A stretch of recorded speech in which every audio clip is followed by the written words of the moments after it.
If your child's behavior feels targeted, like it's meant to hurt you specifically, this video is for you.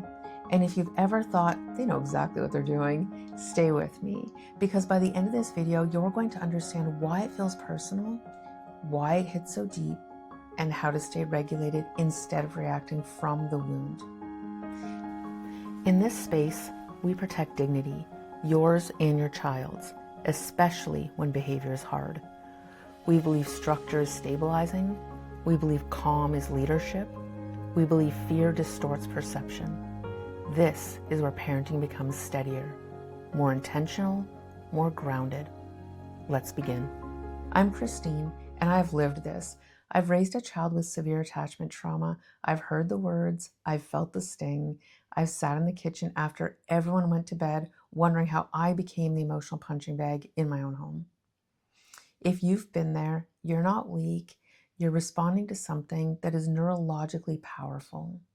And once you see what's actually happening, it stops feeling like a character attack and starts looking like a nervous system pattern. I also learned how to completely shift my reality around this, not by making my child change first, but by changing what those moments meant to me. Let's talk about why it feels so personal first. Kids, especially teens, are especially incredibly good observers. They know what lands, they know what hurts, and they know what makes your face change. And if you're intuitive, empathetic, emotionally attuned, they can read you even faster. That doesn't make them evil, it just makes them perceptive. Here's the part that matters in this. Children are excellent observers and terrible interpreters. They see everything going on around them and they assign meaning to it with very limited emotional maturity. And then they act on those interpretations as if they're facts. So when your child says something like, "You care about him more than me," or "You've never loved me," or "You're not my real mom, Christine," it lands and it feels targeted. I remember the first time I heard, "You're not my real mom," I knew it was coming one day, and I'd already decided who I wanted to be when it happened. I smiled and gently said, "I figured that one might show up eventually." No defensiveness, no correction, no emotional collapse. Because I knew that statement wasn't about biology, it was about pain, her pain. Let me give you an analogy. If a stranger walked up to you in a grocery store and said, "I hate your meatballs," or "You're ugly," you'd probably blink. You might think they were strange, inappropriate, having a rough day, but it wouldn't pierce you. Why? Because you wouldn't assign meaning to it. You would instantly recognize that behavior is coming from some sort of problem they are having, their instability, their odd moment. You would not translate it into, "Oh no, maybe I am ugly. Oh no, I must be a terrible cook." You would just see it for what it is. Inappropriate behavior, a statement, nothing more. Now imagine you just spent hours cooking dinner, you're tired, you tried hard, and someone in your own family says, "These meatballs are terrible." That makes you feel some type of way because there's attachment, there's history. You are invested in the relationship.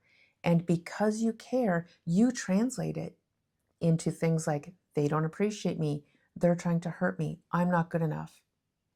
But if we zoom out, the behavior is the same. A person said something unkind. The difference is the meaning we assign to it. This is a shift because we have to stop translating in the moment. Your child makes a cruel statement.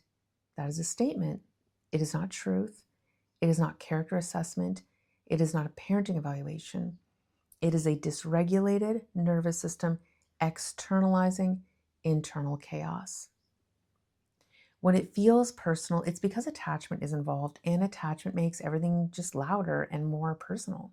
But the behavior is still not about you. It's aimed at your nervous system.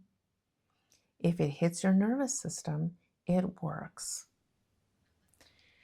Now let's talk about why kids do this. When a child feels overwhelmed, powerless, ashamed, or scared, they externalize.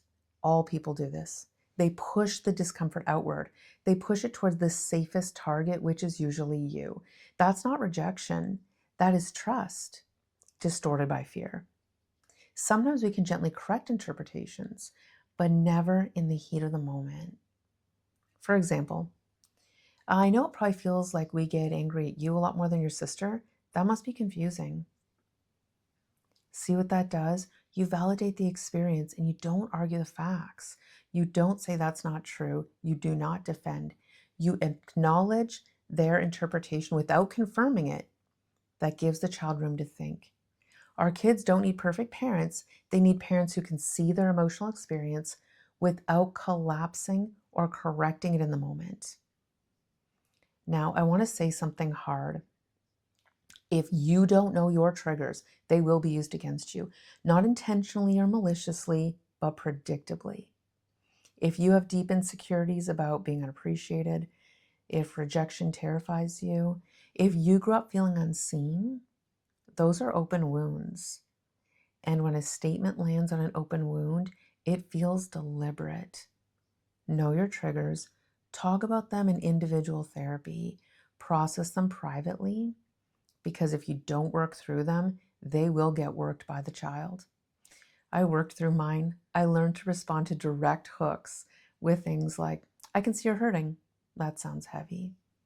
I never disagreed, never corrected. I never escalated.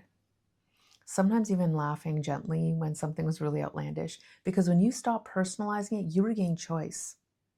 Here's another layer to this. This work is very unrewarding. We interact with humans expecting emotional reciprocity. When you pour love into a relationship and get flatness back, it drains you. It triggers your insecurities and it makes you question yourself. Watching other families celebrate milestones like driver's licenses, sporting events, shopping together, going out for meals together, and your child responds like they're numb, that comparison really hurts, and that makes you more reactive. But their numbness is their protection. Their indifference is often because they are emotionally overloaded. When caring feels dangerous to a child, their nervous system shuts it down. And when nothing seems to matter to our kids, we start to panic. But our panic increases pressure on them, which increases their shutdown. We can't force engagement when our kids are shut down. So what helps? Regulation first, containment, predictability. Later on, gentle conversations. I know it must feel unfair. I know that probably didn't make sense to you. I see you. We're not defending, we're developing a bridge in the relationship. When you stop interpreting behavior as personal, you stop emotionally bleeding in interactions. And when you stop doing that, you can heal and you can lead the child into their own place of power. In the next video, we're going to talk about what to do after an explosion, because what happens in the recovery window quietly determines whether that cycle resets or if it repeats back into the same loop. Watch that next. And if this channel helps you to stay steady and it feels like someone's explaining what's happening in your home instead of judging you, subscribe. These videos build on each other and this work is too heavy to do alone.